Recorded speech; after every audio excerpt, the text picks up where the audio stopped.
En este momento les invito a leer la palabra del Señor en la primera carta a los Tesalonicenses. Primera carta a los Tesalonicenses, capítulo 2, del 7 hasta el 12.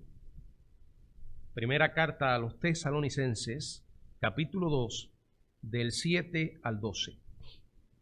Dice la palabra de Dios: antes fuimos tiernos entre vosotros como la nodriza, que cuida con ternura a sus propios hijos. Tan grande es nuestro afecto por vosotros que hubiéramos querido entregaros no solo el evangelio de Dios, sino también nuestras propias vidas, porque habéis llegado a sernos muy queridos, porque os acordáis, hermanos, de nuestro trabajo y fatiga, como trabajando de noche y de día, para no seros gravosos a ninguno de vosotros, os predicamos el evangelio de Dios.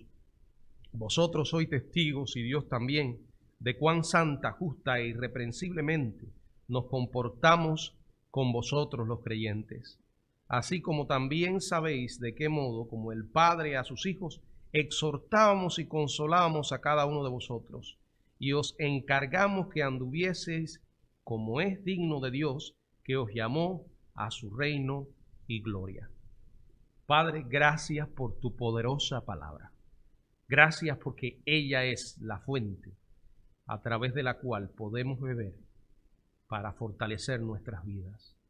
Gracias porque sigue siendo tu voz poderosa para tu pueblo, en medio de estos tiempos y siempre. Ahora, Señor, nos ponemos en tus manos para que nos ayudes a exponerla. Reconocemos toda nuestra incapacidad humana, Señor, pero sabemos que tú nos das el poder para hablar en tu nombre. Oramos en el nombre de Jesucristo. Amén.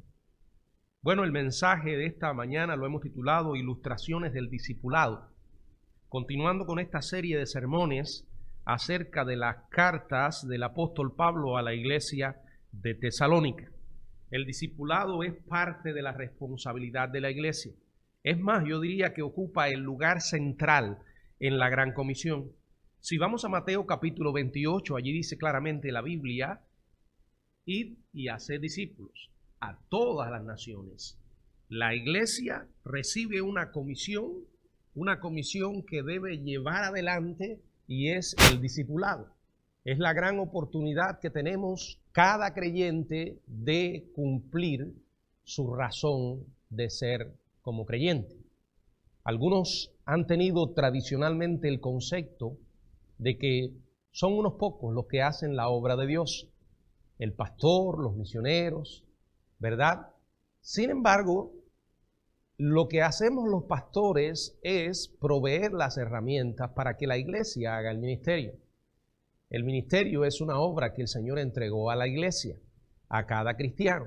Si usted realmente ha conocido a Jesucristo como su Salvador, usted tiene la responsabilidad de compartir con otros esa realidad y además ministrarles la palabra. Esa es la estrategia de Dios. Ese es el medio para poder cumplir la tarea que tenemos como iglesia y hacerlo de una manera efectiva, saludable. Cuando en las iglesias hay creyentes que piensan que ellos no tienen absolutamente nada que hacer en la iglesia, solamente Cristo me salvó y a partir de ahora voy a desempolvar los bancos de la iglesia sentado cómodamente, recibiendo y recibiendo.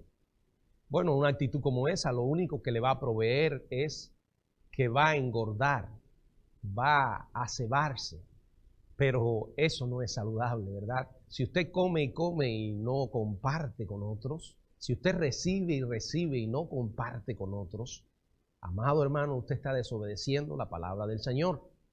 Sin embargo, esa mentalidad tan escasa y torcida ocupa los pensamientos de muchos creyentes. Y eso lo hemos visto a lo largo de la historia y también lo estamos viendo en este tiempo, ¿verdad? El Señor llamó a la iglesia a ser sal y luz a pesar de las circunstancias. Y Él les dijo a los discípulos: vayan y prediquen, no lo harán solo. Él dijo: yo estaré con vosotros todos los días hasta el fin del mundo. Y por cierto, cuando dijo todos los días, eso incluye los días buenos, soleados, hermosos, y los días densos, oscuros y llenos de prueba. ¿Creemos realmente esto? ¿Creemos realmente que Dios está con nosotros todos los días? ¿O creemos que Dios se ausentó con el COVID? Bueno, a veces sabemos lo correcto, pero de una manera subconsciente no lo creemos. Creemos a veces que el cuidado de Dios puede fallar por momentos. Y entonces yo tengo que arreglármelas por mí mismo, tomando decisiones sabias, sin cometer errores, porque los errores me pueden costar caro. Hermanos, al menos el Dios de la Biblia es un Dios que nunca se duerme. Y nosotros no podemos tener todas las cosas bajo control, pero Él siempre las tiene. Si eso no fuera así, escuche esto, Dios no sería Dios. Y en la tarea de ir y discipular, Él prometió estar con nosotros. Y yo lo creo. No importa lo convulso que se muestre el mar en medio de la tempestad. No importa. El Señor sigue siendo el piloto. Él sigue teniendo el control. Y una de las cosas que vamos a ver en esta mañana, en este hermoso pasaje, es cómo Pablo presenta ilustraciones de lo que es realmente el discipulado. Lo podemos ver en su relación especial con la iglesia de Tesalónica. Él era el padre de ellos, los había edificado. Él era el maestro, ellos eran los discípulos. Pero estos principios no pueden quedar limitados solo a Pablo, los pastores, sino a todos aquellos que hacemos labor de discipuladores, a todos los que ministramos, ya sean pastores, maestros, aquellos que tienen grupos discipulares, o a simples creyentes que le predican a otros y les enseñan la palabra. Y vuelvo a decir, tal vez usted no puede hacerlo como un pastor. Tal vez usted no tenga la facilidad que pueda tener yo para pararme aquí o enseñar. Sin embargo, eso no es una excusa para no obedecer. Si tenemos a Cristo y tenemos su palabra, tenemos algo que decir y hacer. El ministerio eficaz es una combinación de carácter y actividad. O sea, uno obedece y esa obediencia la hacemos respaldados por el carácter adecuado.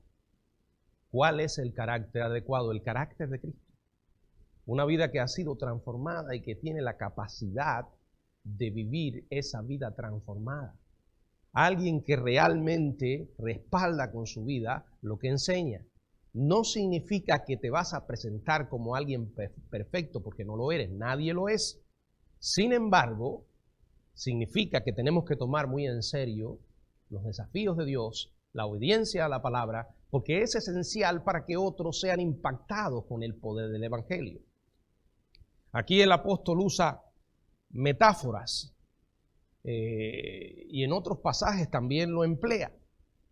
Por ejemplo, la ilustración de un mayordomo en Corintios o un gerente de una casa, 1 Corintios 4, también el siervo y el esclavo en Colosenses 4:12, el heraldo o pregonero del mensaje en 1 Timoteo capítulo 2, verso 7, un maestro, un soldado, un atleta en 2 Timoteo capítulo 2, la imagen de un pastor en 1 de Pedro capítulo 5 y también en el Salmo 23, todas son ilustraciones de diferentes lugares de las Escrituras que sirven para representar lo que es realmente el discipulado. Pero en este pasaje específicamente, el apóstol escoge usar la figura de una madre y de un padre.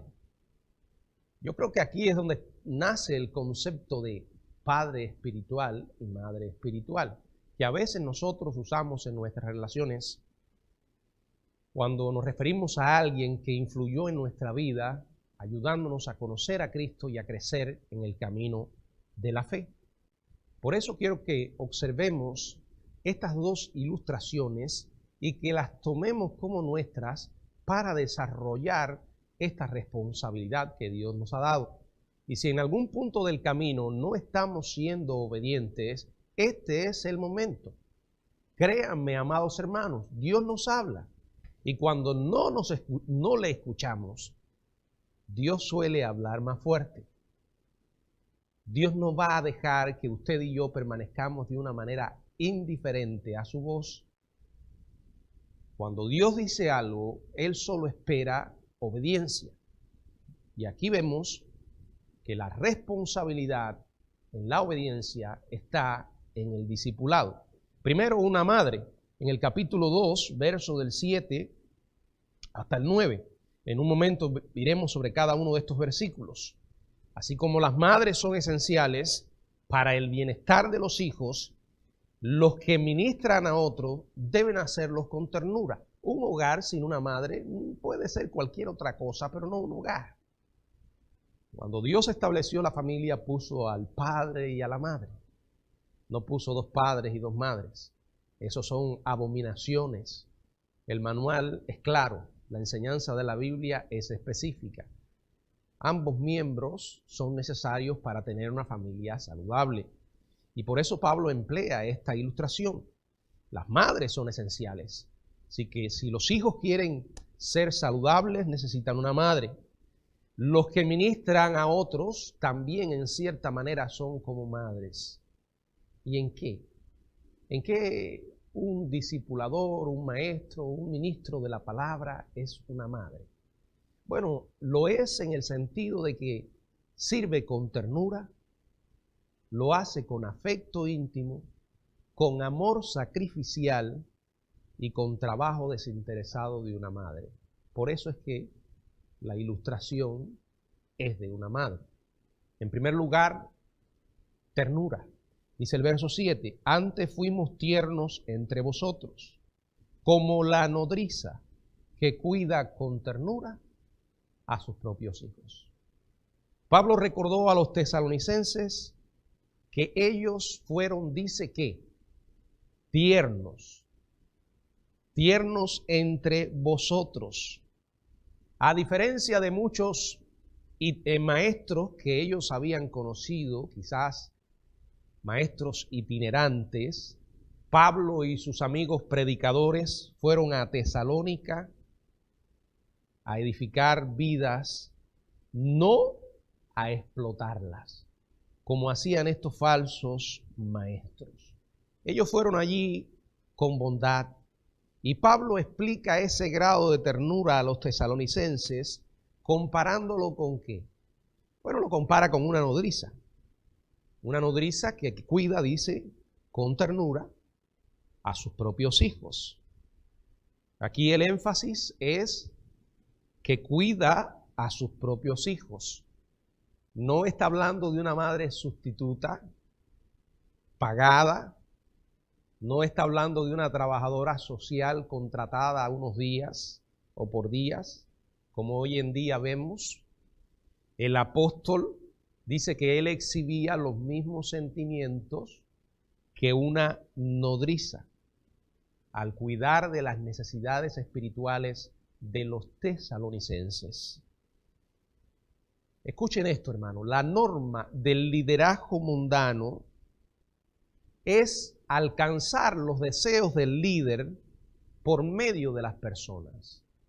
El liderazgo mundano tiene una mentalidad utilitaria. Suele usar a otros, manipularlos. Miran a las personas y se preguntan en qué me puedo beneficiar de ellos. ¿Qué puedo sacarle a esta persona? En la iglesia, los que discipulan, los que ministran, tenemos el enorme privilegio de enseñar a la gente las cosas que Dios desea de ellos. Cuando yo me paro aquí a predicar, les estoy diciendo lo que Dios espera de nosotros. Claro, primero me lo digo a mí, ¿no? No quizás lo que tú esperas escuchar, sino lo que Dios quiere que escuches. Y cuando uno discipula, no debe decirle al discípulo lo que le agrada, sino aquello que Dios quiere que sepa. Una madre a veces tiene que conversar con su hijo temas muy serios. Y estoy seguro que ninguna madre va a evadir estos temas serios si sabe que son para el beneficio de la vida de su hijo. Esto cambia la dinámica, tal como los padres buenos se preocupan, repito, por sus hijos, y lo hacen de corazón, los que discipulan también lo hacen. El verbo que se traduce es que cuida con ternura, quiere decir literalmente calentar con el calor corporal. ¿Qué hace la madre amorosa? Toma al pequeño, lo toma en sus brazos, le da calor de su propio cuerpo. Esta es una metáfora muy descriptiva que ilustra perfectamente la clase de cuidado que recibieron los tesalonicenses. O sea, a diferencia de los enemigos de la verdad, Pablo no era indiferente. Pablo dice que él los cuidaba con ternura.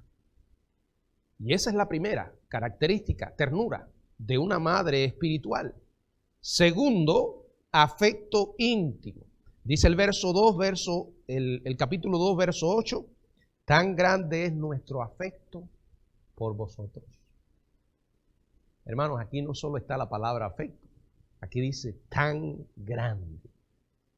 La iglesia está compuesta por personas transformadas que nos une el amor de Jesucristo. Y cuando servimos a otros, cuando ministramos a otros, invertimos nuestras propias vidas. Esas relaciones mecánicas o por simple formalidad no tiene cabida en un verdadero discipulado. Al extender esta imagen de la nodriza, era lógico que Pablo mencionara el motivo de tal cuidadosa ternura. ¿Cuál era? El amor. Dice que poseía por ellos un gran afecto.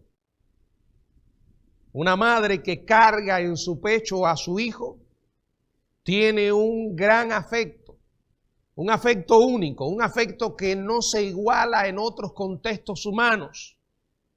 La palabra griega grande afecto quiere decir anhelar a alguien con pasión, estar ligado con el amor de madre.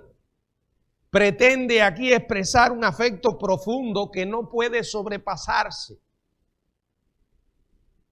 Los corazones de todos aquellos que ministran la palabra, que son maestros, discipuladores, predicadores, pastores, hemos recibido el mismo afecto por nuestros discípulos. Cuando enseñamos la palabra estamos haciendo la mejor de todas las inversiones, porque en definitiva, esa es la que va a permanecer. El Señor dijo a aquella hermana que estaba tan preocupada sirviendo, Marta y María, ¿se acuerdan? Y le dijo a una, tu hermana escogió la mejor parte, aquella que no le será quitada. Mucha gente está preocupada hoy por cosas secundarias. Viven una y otra vez intentando satisfacer necesidades en el aquí y en el ahora. Viven afanados por puras cosas materiales. Y qué tristeza. Descuidan las cosas más esenciales de la vida. Y entonces pronto se dan cuenta que han cometido un error. Porque al final lo único que va a permanecer es lo que hacemos para Dios y en su nombre. Usted y yo llegamos a este mundo por la misericordia de Dios y solo nos vamos a ir cuando Él lo determine. Por lo tanto, lo mejor que podemos hacer en el presente es invertir para Dios. Bueno, estaba mirando una noticia muy triste, ¿verdad? Acerca del personaje que hizo la película Pantera Negra, Black Panther, esta famosa película de superhéroes que muchos de nosotros la vimos, y quedé impactado con la noticia de la muerte de este joven de 43 años que fue el que hizo el papel de Black Panther, un muchacho que parecía lleno de vida, un muchacho fuerte, un muchacho que estaba en la cúspide de su carrera. Sin embargo, desde el 2016 llevaba luchando con un cáncer de colon y la gente no lo sabía. ¡Qué tremendo! Hoy la gente cree que quizás muchos lo vieron y pensaron, oh, si yo pudiera tener el dinero que tiene ese muchacho, ¿verdad?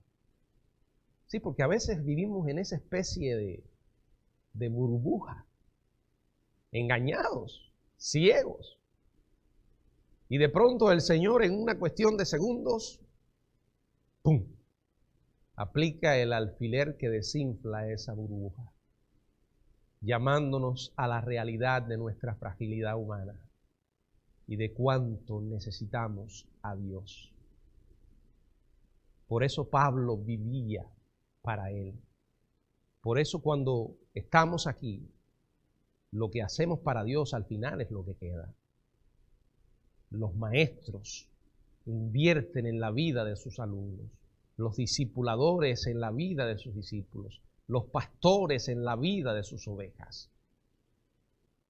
En tercer lugar, la tercera característica de una madre espiritual como ilustración del discipulado, dice la palabra, que hubiéramos querido entregaros no solo el evangelio de Dios, sino también vuestras propias vidas, porque habéis llegado a hacernos muy queridos. Esto era un afecto sobrenatural e íntimo. No era algo por obligación. Más bien el mayor gozo de sus corazones era amar de esta manera. Pablo dijo que ellos habían querido ministrar así, entregarles el evangelio de Dios. El verbo que se traduce entregaros quiere decir compartir, dar a alguien algo de lo cual se retiene una parte. Esto es exactamente lo que ocurre con los cristianos cuando entregamos la verdad divina a otras personas. Miren, lo mejor que podemos hacer por una vida es darle el evangelio. Y después que ha conocido el evangelio, entregarle la palabra. Es lo mejor. Hay otras cosas que hacemos. Podemos alimentar a las personas, darle ropa, zapatos. Pero esa gente volverá a andar desnudo y volverá a sentir hambre. Hermanos, lo mejor que podemos hacer por alguien en este mundo es llevarle el evangelio y edificar su vida con el alimento eterno de la palabra. Los problemas que tenemos los seres humanos son espirituales y nuestro mayor problema es el pecado. Y para ese problema el remedio es el evangelio. La gente necesita el evangelio.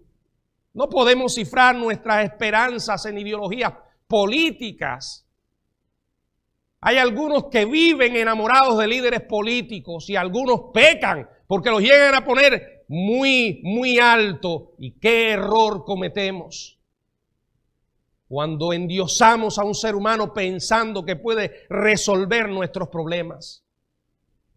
Ustedes saben lo que pienso acerca de los temas en cuanto a la política, ¿verdad? Creo que un cristiano debe ser responsable en ejercer el voto, porque es un derecho.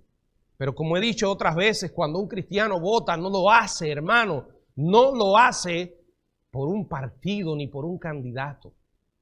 Lo hacemos por nuestros valores, lo que creemos, y en medio de un mundo imperfecto, donde a veces también hay personas, no, siempre hay personas imperfectas y donde a veces la decisión es de dos males, el menos mal. Tenemos que hacer nuestra parte.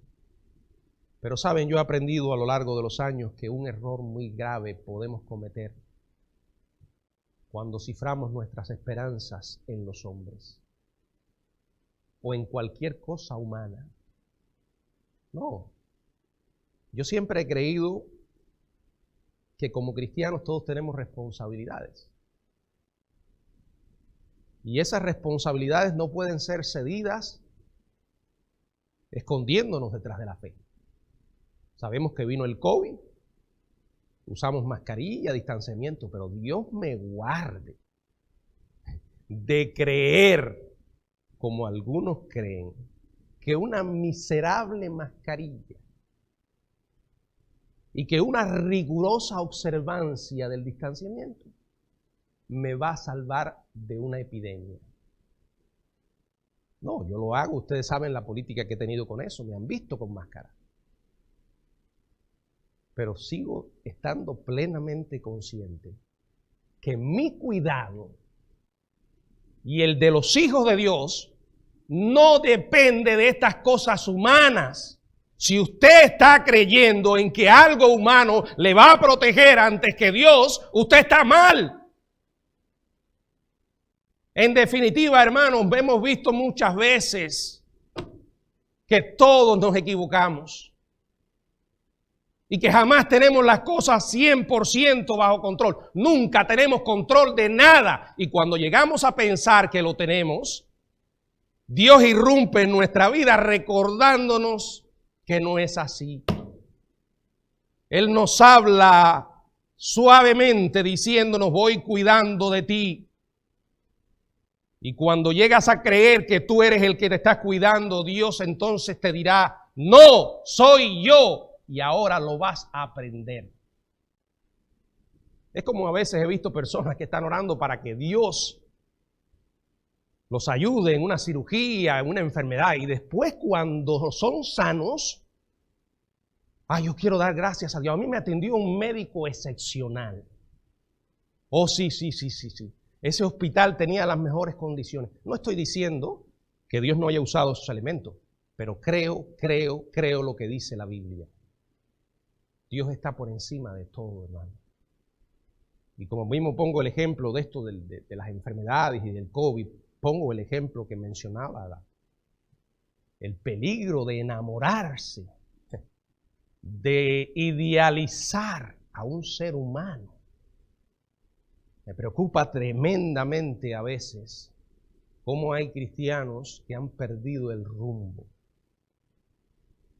Tienen más fe en un candidato político que en el Dios de la Biblia. Y dicen que son cristianos. Yo no quiero que nadie me malinterprete, solo estoy diciendo que lo primero para nosotros es y debe ser siempre nuestro Dios. Y creemos que el Evangelio es poderoso para transformar vidas. Pablo lo hizo. Les entregó el Evangelio porque él creía que el Evangelio es la respuesta. Cuando salimos a la calle, cuando nos relacionamos con personas, vamos a ver personas en muchas necesidades. Pero hermano, la respuesta la tenemos nosotros. Pero la cuestión es, ¿lo creemos? ¿Creemos que este libro sigue siendo el libro de Dios?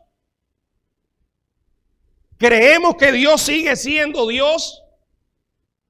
¿O es un Dios que por momentos se duerme y las cosas se le salen de control? Miren, ni por un momento he pensado que lo que hoy nos está sucediendo a nosotros y a otros hermanos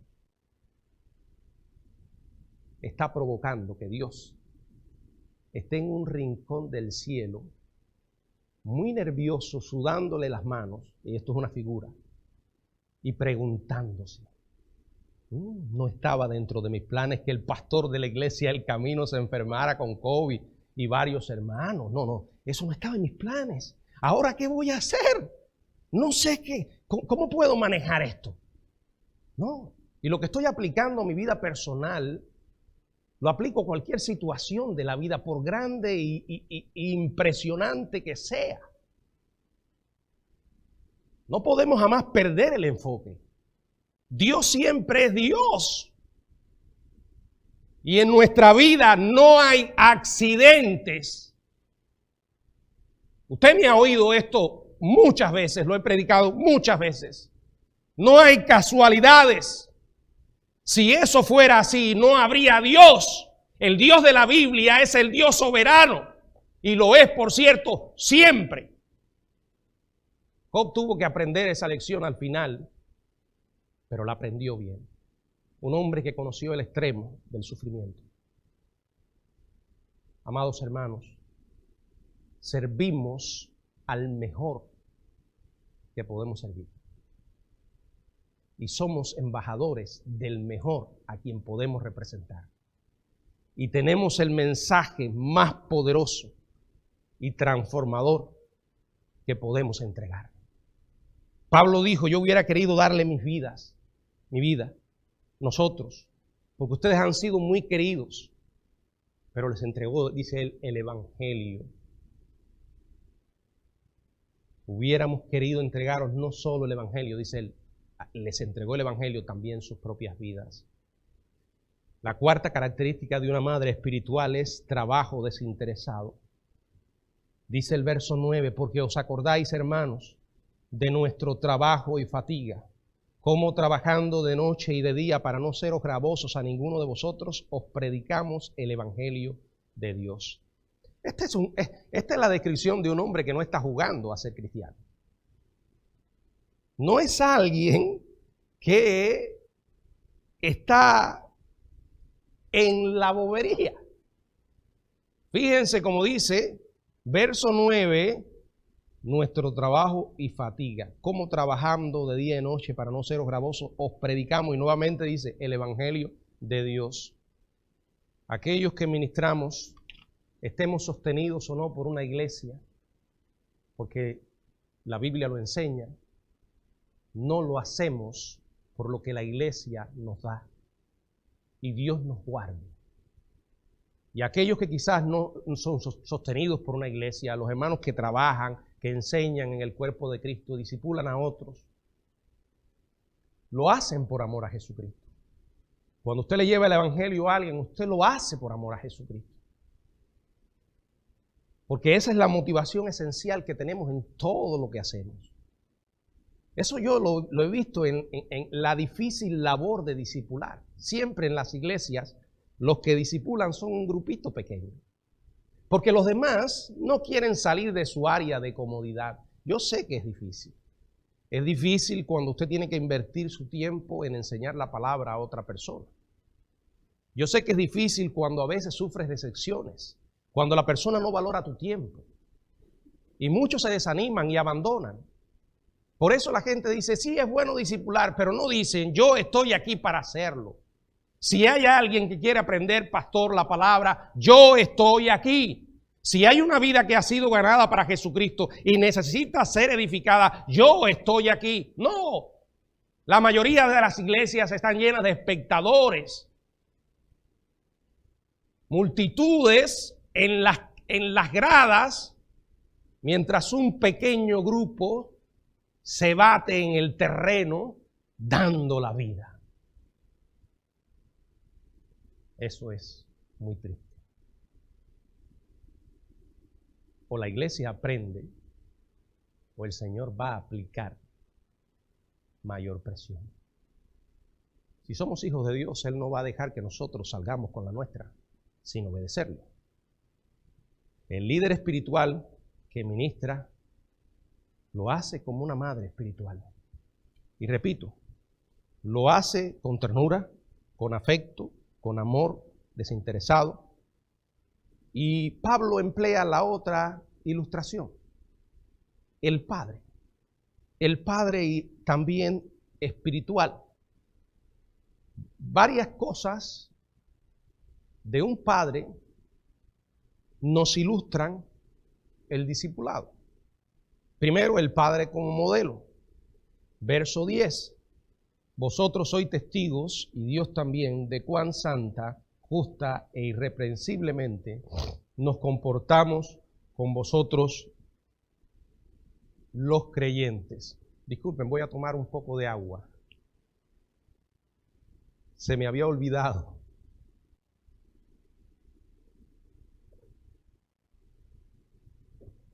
Que hay que mantenerse hidratado. un padre como modelo, ¿verdad? Como con todos los líderes, el padre debe ser un ejemplo.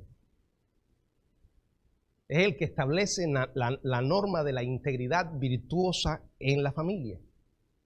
Un padre que no es un ejemplo está contribuyendo al desvío de sus hijos. Por eso hoy en día a veces vemos tantos problemas en los hogares, porque hay padres que solo son padres biológicos. Lo único que hicieron fue engendrar los hijos y se pasan la mayor parte del tiempo en las nubes. En algunos hogares, las madres, tristemente, han tenido que asumir el liderazgo porque los padres no lo hacen. No pasan de ser figuras decorativas. Pero un padre debe encarnar la posición que Dios le ha dado como un ejemplo. Y Pablo lo dice, vosotros sois testigos.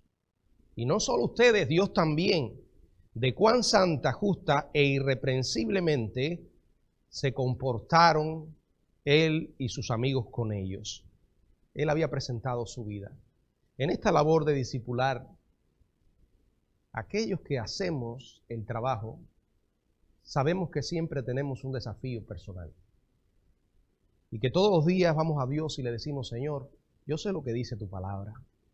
Y por cierto también, Señor, sé que muchas veces la he desobedecido. Señor, sé que esto que ahora estoy tratando de enseñar me ha fallado en ocasiones. Señor, lo reconozco, te pido que me perdones y ayúdame a hacerlo distinto.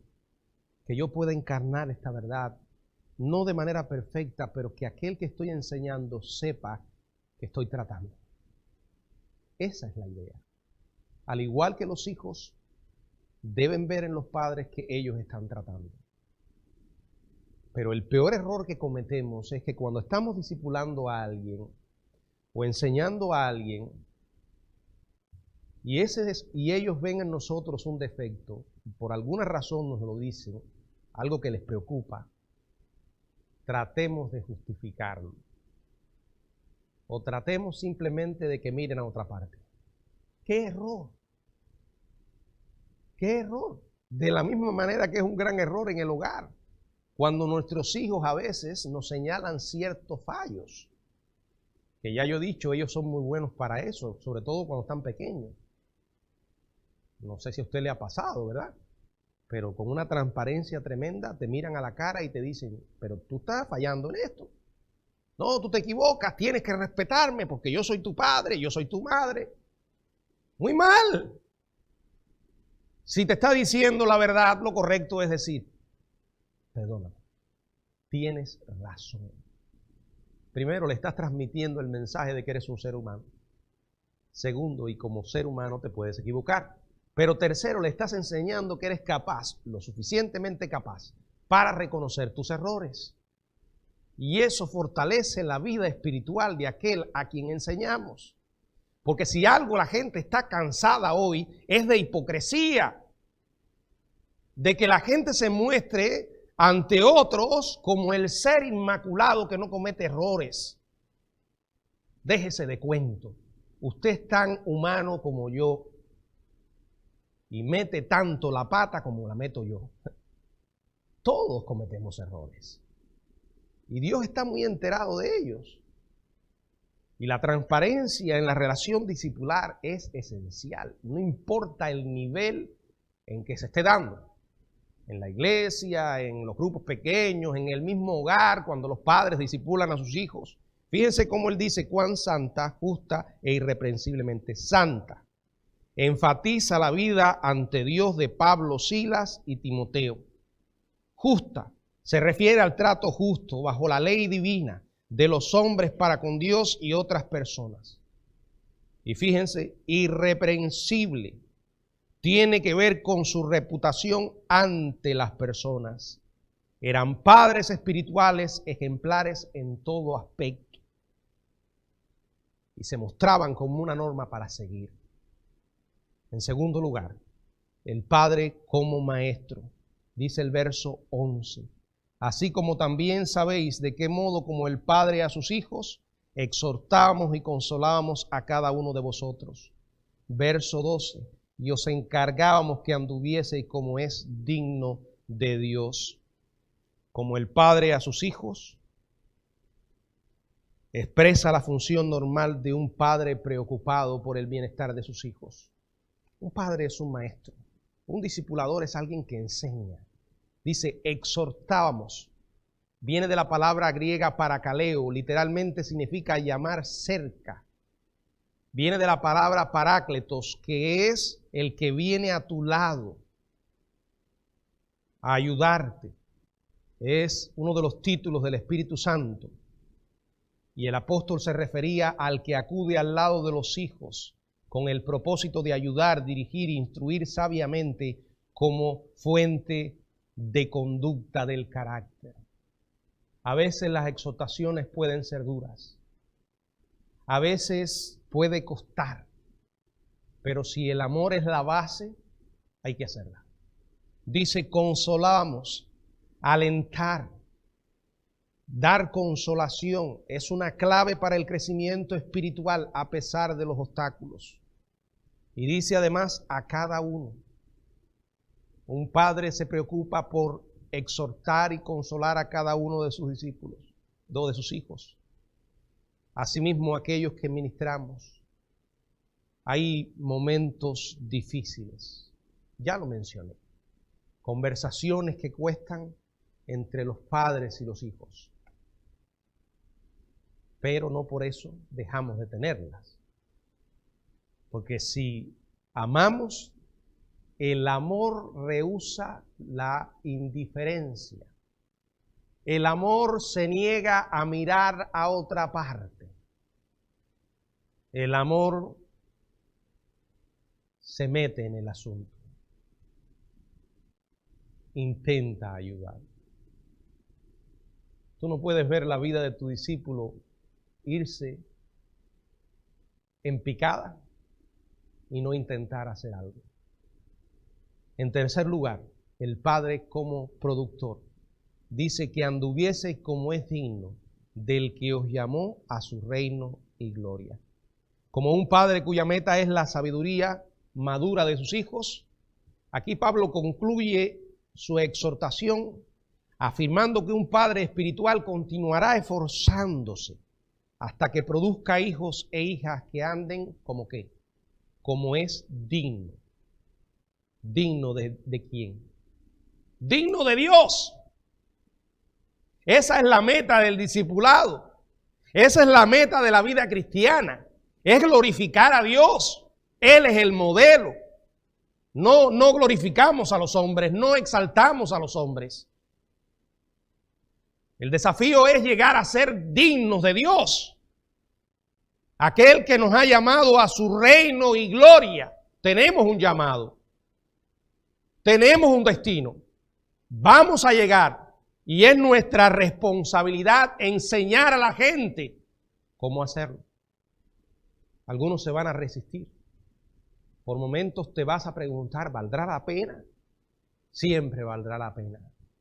Como la madre y el padre no bajan los brazos y dejan de luchar a pesar de los dolores de cabeza que los hijos le puedan dar. Un verdadero discipulador no bajará los brazos. Un pastor puede muchas veces sentirse frustrado, desalentado. Yo sé de qué les hablo. Pero no por eso deja de seguir exhortando y enseñando la palabra. Verás personas que valoran lo que haces y otros que no. Pero al final, la mirada está en el Señor. Y sabemos que vale la pena enseñar sus verdades a otros. Enseñarles cómo vivir para que el nombre del Dios vivo sea glorificado. Enseñarles que el camino que han tomado es el mejor de todos, a pesar de que los cristianos también atravesemos por pruebas. ¿Por qué? Porque es un camino que sabemos a dónde va. Y saben, como alguien dijera, esos obstáculos que encontramos en el camino, esos baches, esas piedras que de vez en cuando nos sacuden, andando en la obediencia, solo tienen un propósito. ¿Y saben cuál es? Recordarnos que estamos andando por el camino correcto, que vamos por el sendero adecuado. Porque lo más fácil es tomar atajos, caminos más cómodos. La Biblia dice que ancha es la puerta y espacioso el camino, ¿verdad? Son caminos cómodos. No tenemos dolores de cabeza en ellos. El terreno está bastante allanado, asfaltado. Y cuando mires, verás que muchos están viajando contigo por ese camino, muchos. Pero la pregunta es, ¿a dónde llevan? Hay caminos que al hombre le parecen rectos, pero su fin es camino de muerte. Hermanos, el desafío que Dios nos pone en esta tarde es obedecer su palabra. Aquí encontramos la ilustración de una madre y un padre espiritual. El Señor está diciendo, tú puedes ser esa madre o tú puedes ser ese padre espiritual en la vida de otra gente. Deja de mirar a un lado y a otro, intentando encontrar a alguien que haga las cosas. Y mira hacia arriba al Dios que te salvó. Y dile con toda honestidad, Señor, aquí estoy para hacer lo que quieras que haga. No importa cuánto me cueste. Estoy dispuesto a obedecerte en lo bueno y en lo malo. Señor, sé que para este tiempo tú me has permitido vivir. Y sé que puedo convertirme en un poderoso instrumento para salvar muchas vidas que hoy no te conocen. Sé, Señor, que puedo ser un poderoso instrumento que edifique muchas personas. Conviertas en una plataforma para llevar la palabra. Sea luz y sea sal. Deje de perder su tiempo tan miserablemente, porque el tiempo es corto. Úselo para la gloria de Dios. Edifique vidas. Deje de pensar en usted y piense en el Señor. Pídale con toda sinceridad que le use. Establezca las prioridades correctas. Revise las decisiones que está tomando. Ellas le van a demostrar qué es lo principal para usted. Si el Señor Jesucristo es para nosotros quien decimos que es y creemos que hizo lo que hizo por nosotros, amados, no podemos regatearle al Señor. No podemos ser miserables con Dios. Él no lo fue por nosotros.